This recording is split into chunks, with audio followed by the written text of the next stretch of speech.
Good morning बच्चों। Good morning. आज हम एक कहानी पढ़ते हैं। ओके, ओके उस गधे की कहानी पढ़ते हैं। Okay okay okay okay. ये देखो, सभी देखो, ध्यान एक से समय की देखो। बात है, किसी कस्बे में एक धोबी रहता था। धोबी का जब वह सो रहा था, एक चोर उसके घर के पिछवाड़े में आ घुसा।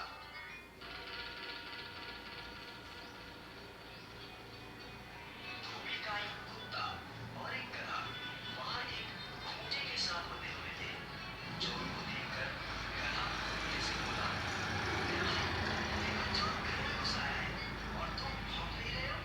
क्या ये तुम्हारा फर्ज नहीं कि तुम भौंक कर मालिक को जगाओ? यदि तुम ऐसा नहीं करोगे। क्या? हाँ, उसका फर्ज बनता है ना मालिक को बताने का कि घर में चोर घुस गए है ना। तो चोर चुपचाप चोरी करके यहाँ से रफूचक्कर हो जाएगा।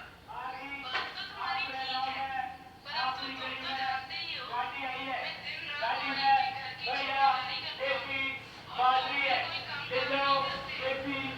परंतु हमें मिलता ही क्या है? हमें ढंग से पूरा भोजन तक नहीं दिया जाता।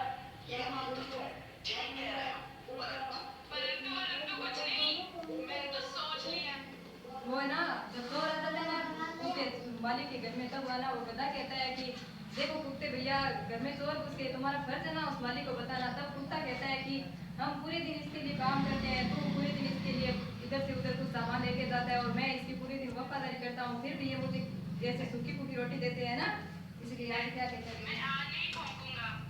मालिक को जब तक हानि नहीं होगी तब तक वो मेरी कदर नहीं करेगा। देखो ऐसे वाले वक्त में ऐसी बात सोचना गलत है। मुसीबत के समय अपनी मां रखना उचित नहीं। मैं उचित अनुचित लेकिन हमारा ध्यान बिल्कुल ना करें। गधे को गुस्सा आ गया। बोले मतलब परस तू अपने फर्ज में कोताही कर सकता है, परंतु घर की कमीना नहीं। मुझे ही कुछ करना पड़ेगा। और गधा जोर जोर से रहने लगा।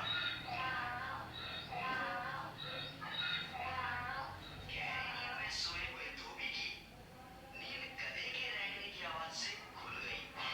वो गुस्से से बिस्तर से उठा और जाग। फिर है ना वो गधा कहता है कि तुम है ना तेरी वफादारी से पीछे हट सकता है, लेकिन मैं तो मालिक की पूरी सेवा करूंगा। इसीलिए गधा है ना वो अपनी आवाज में जैसे जोर जोर से बोलने लगता है ना, तब वो मालिक की नींद खुल जाती है उस गधे की आवाज से। तब मालिक गुस्से से उठता है। लाठी से गधे को जोर जोर से पीटने लगा। पिटाई इतनी बुरी। एक उस गधे ने उस मालिक के लिए अच्छा सोचा और ऊपर से उस गधे को ही उस मालिक ने मार दिया। वो मालिक कह रहा है कि मेरी नींद खराब कर दी तुमने इतने जोर जोर से बोल के।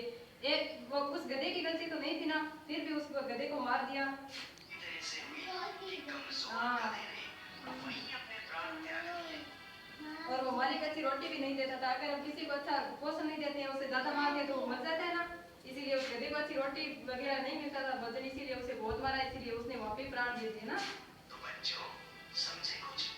इसीलिए तो कहते हैं अपने काम से काम रखो, दूसरे के काम में जान ना अड़ाओ। ये देखो, इस कहानी से हमें क्या शिक्षा मिलती है कि अपने काम से काम रखो। वो काम गधे का नहीं था ना, उसको मालिक को नींद से उठाना है ना, फिर भी उस गधे ने काम किया। एक तो उसने अच्छा किया, ऊपर से मालिक ने उसके प्राण ले लिए। ये काम तो कुत्ते का था ना। इस कहानी से हमें शिक्षा मिलती है कि हमें दूसरों के काम में टांग नहीं अड़ानी चाहिए, हमें खुद का ही काम करना चाहिए। वो काम तो गधे का नहीं था, वो काम कुत्ते का था। गधे का काम तो है नहीं, वो काम गधे गधे का काम क्या था? गधे का काम